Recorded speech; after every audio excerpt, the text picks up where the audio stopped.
Hello everyone, আসসালামু আলাইকুম। কেমন আছেন আপনারা সবাই? আশা করি সবাই ভালো আছেন। আমি টাঙ্গাইল থেকে বলছি সীমা। আপনারা দেখছেন আপনাদের পছন্দের ইউটিউব চ্যানেল সীমা সংসার। আপনাদের সবাইকে স্বাগতম। আবার হাজির হয়ে গেলাম নতুন আরেকটি এপিসোড নিয়ে। আজকে আমি করে দেখাবো জলপাইয়ের আচার। তো আচার বানানোর জন্য এখানে আমি কিছু জলপাই সিদ্ধ করে নিয়ে নিছি। আর জলপাইয়ের অর্ধেক বিচি আমি রেখে দিছি আর অর্ধেক বিচি ফেলে দিছি। তো আচারটা বানানোর জন্য আমি কি কি মশলা ইউজ করব আজকে সেটা প্রথমে দেখিয়ে দেই। এখানে নিয়ে নিছি কিছু তেজপাতা। তেজপাতাটা আমি এইভাবে কেটে ছিঁড়ে নিছি। আর নিয়ে নিছি কিছু মেথি। মেথিটা দিলে একটু আচারটা ভালো কালার আসে, সেজন্য নিয়ে নিছি। এখানে নিয়ে নিছি ধনিয়া, মিষ্টি সস, বা অনেকে অনেক দেশে অনেক সস বলে, তো আমাদের টাঙ্গাইলে বলে মিষ্টি সস। এখানে নিয়ে নিছি মিষ্টি সস। আর এখানে নিয়ে নিছি এলাচ। এলাচটা আমি ভেজে নিছি। সবগুলো মশলাই কিন্তু আমি ভেজে নিছি, শুধু তেজপাতা বাদে। এখন সবগুলো মশলা আমি গুঁড়ো করে নিব শিলপাটায়। গুঁড়ো করে তারপর ফিরবো আপনাদের মাঝে। এই তো সবগুলো মশলা কিন্তু আমি এরকম করে গুঁড়ো করে নিছি। শিলপাটা ভালো মতো গুঁড়ো করে নিতে হবে। সবগুলো মশলা ভালো মতো ভাজি করে নেবেন। আর যেটা আমি বলছি মিষ্টি সস, সেটা অনেক অঞ্চলে কিন্তু গোমরিও বলে। মানে আমি নেত্রকোনা থেকে আসছি, নেত্রকোনা বলছে, নেত্রকোনায় ভাষায় বলে এগুলারে গোমরি। আর আমাদের টাঙ্গাইলে বলে মিষ্টি সস বা ধাইনা সস। আর সাথে কিন্তু জিরাও গুঁড়ি করে নিলাম। সব কিছু কিন্তু একসাথে গুঁড়ি করে নিয়ে নিছি। এখন আচারটা বানানোর জন্য সরাসরি চুলায় চলে যাব। তো কড়াইটা ভালো মতো গরম করে নিতে হবে। আর আচারটা কিন্তু একটু ধৈর্য সহকারে বানাতে হবে।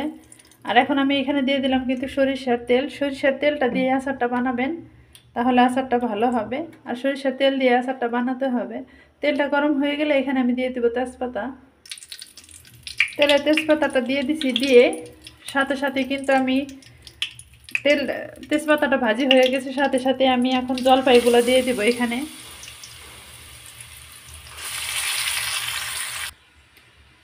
তো আচার আমি জলপাইগুলো আমি দিয়ে নিছি। জলপাই দিয়ে দেওয়ার পর আমি যেহেতু আগে থেকে এই জলপাইটা লবণ দিয়ে সিদ্ধ করে নিয়েছিলাম, সেই জন্য এখন লবণটা কমিয়ে দিলাম। আর সাথে দিয়ে দেবো এখন মরিচের গুঁড়ি। আর আমার আচারটা একটু ঝাল ঝাল মিষ্টি মিষ্টি হবে, সেই জন্য একটু মরিচের গুঁড়িটাও বেশি দিতে হবে।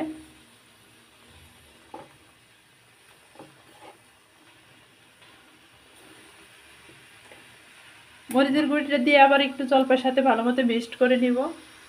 তো মরিচের গুঁড়ির সাথে আমি মিক্সড করে নিছি। এখন এখানে দিয়ে দেবো চিনি।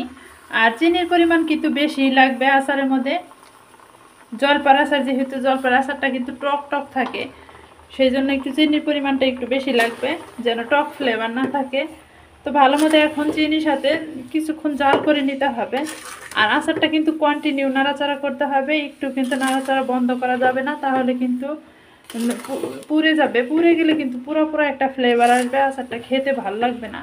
তো এখন আমি এইভাবে কন্টিনিউ নাড়াচাড়া করব আর চিনির সাথেও মিক্সড করে নিব। তো দেখেন এই সময় কিন্তু একটু লুজ লুজ থাকবে, যেহেতু চিনি দিয়ে নিছি, চিনিটা গলে যাবে আর আচারটাও লুজ হয়ে আসবে।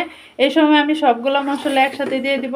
অনেকে কি করে মশলাটা পরে দেন যে আচারে থেকে দারুণ একটা ফ্লেভার আসার জন্য। ফ্লেভারটা আসবে, এখনও দিলে কিন্তু ফ্লেভারটা আসবে। পরে যত জাল পারবেন ততই কিন্তু দারুণ একটা ফ্লেভার আসবে আচারে থেকে। আর এই সময় দিলে সবগুলা মশলা আর কি জলপাইয়ের সাথে মিশে যায়, সেজন্য খেতেও ভালো লাগবে। এখন আমি আগে থেকে যে ভেজে রাখা সবগুলো মশলা বেটে নিছি শিলপাটায়, সেই মশলাগুলা সবগুলো একত্রে দিয়ে দেবো। যেহেতু আমার জলপাই বেশি, সেই জন্য মশলাটাও বেশি দিয়ে নিতে হবে। এখন সবগুলো মশলার সাথে আরও ভালো মতো মিক্সড করে নেব। এই সময় কিন্তু আচারটা একটু সাদা সাদা লাগবে। যতক্ষণ পর্যন্ত জাল ভালো মতো না আসবে ততক্ষণ পর্যন্ত কিন্তু কালার আসবে না আচারে। আর আচারের কালার আসতে কিন্তু অনেক দেরি আছে, ভালো মতো জাল করে নিতে হবে। আচারটা যদি বেশি দিন সংরক্ষণ করে রাখতে চান, তাহলে কিন্তু আচারটা ভালো মতো জাল করে নিতে হবে। দেখেন ধীরে ধীরে কিন্তু কালারটা চেঞ্জ হয়ে আসতেছে। ধীরে ধীরে কালারটা ধীরে ধীরে চেঞ্জ হয়ে আসবে। তো দেখেন আচারের কালারটা চেঞ্জ হয়ে আসতেছে। আর আমার কিছু আরও চিনি লাগবে, আমি একটু চেক করে দেখলাম, তো সেই জন্য যে একটু আবার চিনি অ্যাড করে দিলাম এইখানে। চিনিটা আপনার একটু বুঝে শুনে দিবেন, যখন একটু চেক করে নেবেন যে চিনি কীরকম হয়েছে, কীরকম খাবেন আপনারা। তো জলপাইয়ের আচারে সাধারণত একটু চিনিটা বেশি লাগে, কারণ জলপাইটা অতিরিক্ত টক থাকে, সেই জন্য জলপাইয়ের আচারে একটু চিনিটা বেশি লাগে। তো দেখেন এই যে আচারের কালারটা কিন্তু চেঞ্জ হয়ে আসছে, আরও কিন্তু চেঞ্জ হয়ে আসবে। আর একটু জাল করে নিতে হবে, এখনও লুসি আছে, আর একটু গাঢ় করে নেব। আর এই আচারের কালারটা কিন্তু রোদে শুকাইলে বেশি কালার আসবে, রোদে শুকানোর আগে কিন্তু অত সুন্দর একটা কালার আসবে না। যে পর্যন্ত রোদে না শুকাবো সে পর্যন্ত কালারটা ভালো দেখা যাবে না। তো এই আচারটা যদি সংরক্ষণ করে রাখতে চান তাহলে কিন্তু অবশ্যই রোদে শুকাইয়ে নিতে হবে। তো দেখেন ফাইনালি আমার আচারটা হয়ে আসছে। আর আমি এরকম করে করে নিছি, যেহেতু আমি সিলিন্ডারে করতেছি সেই জন্য আমি আর আচারটা গাঢ় করব না। মাটির চুলায় হলে আমি আরও কিছুক্ষণ জাল করে নিতাম।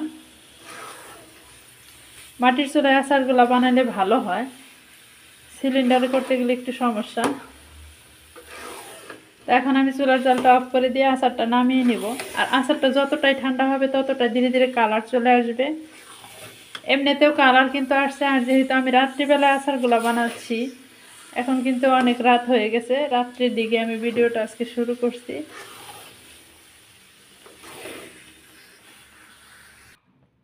ফাইনালি দেখেন আমার আচারটা বানানো শেষ হচ্ছে। আর আচারটার থেকে দেখেন কত ভাপ উঠতেছে। এই আচারটা যত ঠান্ডা হবে ততই কিন্তু কালার চলে আসবে, আর দেখতেও ভালো লাগবে, খেতেও ভালো লাগবে। আর এই আচারের ভিডিওতে যে আমি ছবিটা দিব সেই ছবিটা আমি সকালে উঠিয়ে তারপর দিব, যেহেতু গরম অবস্থায় আছে আচারটা কিন্তু যত ঠান্ডা হবে তত কালারটা চলে আসবে, সেই জন্য আমি ছবিটা দিব সকালবেলায়। আচারটা ঠান্ডা হবে তারপর ছবিটা উঠিয়ে তারপর দিব। তো আমার আচারটা গরম অবস্থায় এরকম কালার আসছে। ভিডিওটা ভালো লাগলে অবশ্যই কিন্তু সাবস্ক্রাইব করবেন, আমার চ্যানেলের সাথেই থাকবেন। সবাই ভালো থাকবেন, সুস্থ থাকবেন, আমার পরিবারের জন্য দোয়া করবেন। আর আচারটা নামানোর আগে একটু চেক করে নেবেন যে আচারটার মিষ্টি ঠিক মতো হচ্ছে কিনা। তবে আমি যেরকম করে আচারটা বানাইছি এইরকম আচার কিন্তু বানিয়ে এই বছরের তা আর বছরও খেতে পারবেন, মানে 1 বছর পরেও কিন্তু আচারটা পারফেক্টই থাকবে, ভালো থাকবে। তো আচারটা একটু ভালো শুকনো শুকনো করে বানিয়ে নেওয়ার চেষ্টা করবেন। আর আচারটা খাওয়ার একটা নিয়ম আছে যে এইভাবে বের করে খেলে আপনার আচারটা নষ্ট হবে না। আচারটা কোনো সময় নাপাক শরীরে ধরবেন না। আর আচারের যে বয়ামে বা যে ডিব্বাতে রাখবেন, ডিব্বাটা ভালো মতো পরিষ্কার করে রোদে শুকিয়ে তারপরে একটু সরিষার তেল দিয়ে তারপর রেখে দিবেন। আচার দেখবেন যে বছরে তার বছরও খেতে পারবেন। আর একটু রোদে শুকিয়ে আচারটা রাখলে আপনার আচার ফ্রিজে রাখতে হবে না, বাইরে রেখে খেতে পারবেন। তো আজকের মতো এই পর্যন্তই। আসসালামু আলাইকুম, আল্লাহ হাফেজ।